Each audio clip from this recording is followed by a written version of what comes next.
John S3 Zaido Bazar Ben Ami Tete Kantia Mizoram Dresses Neitun Kusoma Papa Ania Tete hi ka group member Ani Avel Mani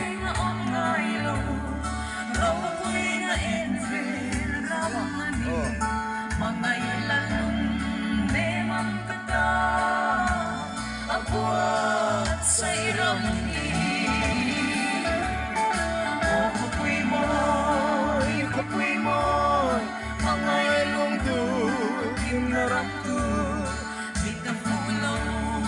Beram nong me Em vera moy tu Rangkat sa tuan Ay lengtin Eko veram Kapakin Lenala mo yan sa Karung at halera Tiyang hiyanin Ramdaw lalang tulang katira O kakapel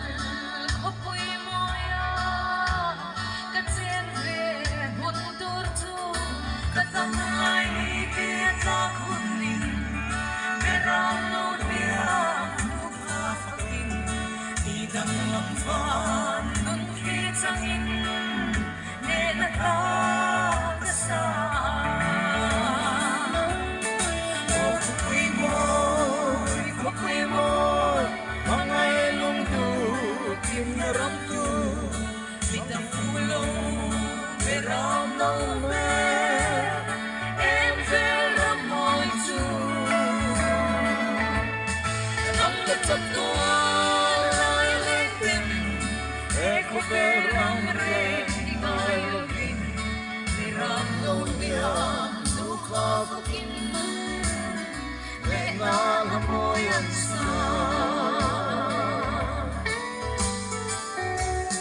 Lalwadan husay o nami Jerusalem Apuan suara Krista tina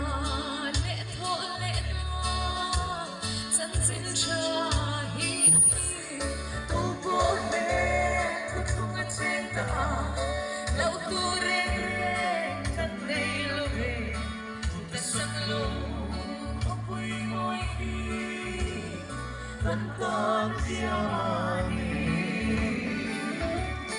Oh kukuy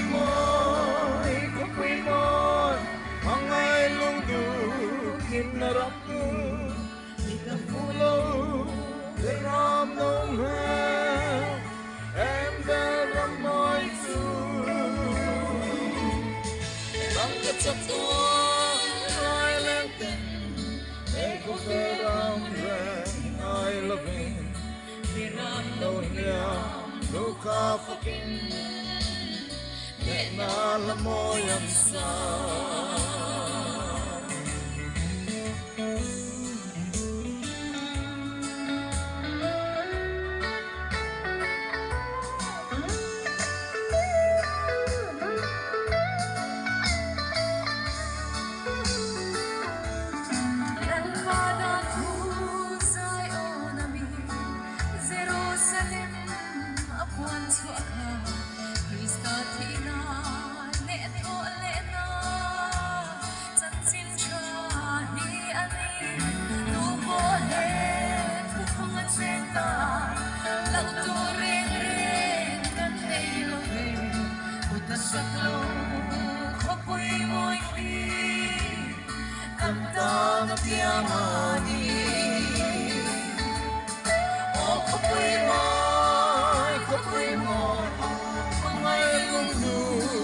Narap tu Bita pulo Beram no mer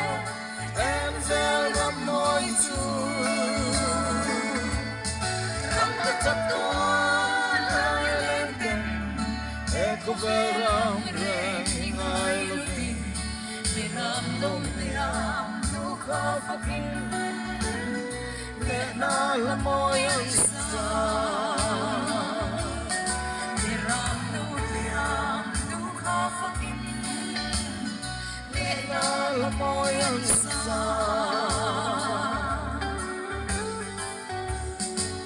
Esteri nakan zai zo sia abula hianin malomi achua an zai thiam em maya la hian hei motor ten lo ka zut ta ka zai veang hei zai ve ro an don ti sup maya zai ve chak om khop mai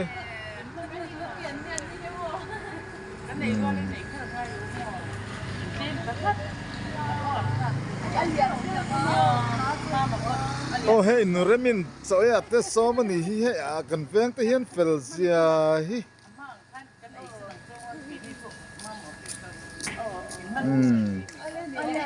an bahan tilom tiro pui tak em ani chu kalau shave lo a hi S3 hi aran zai le don ani thiam khop mai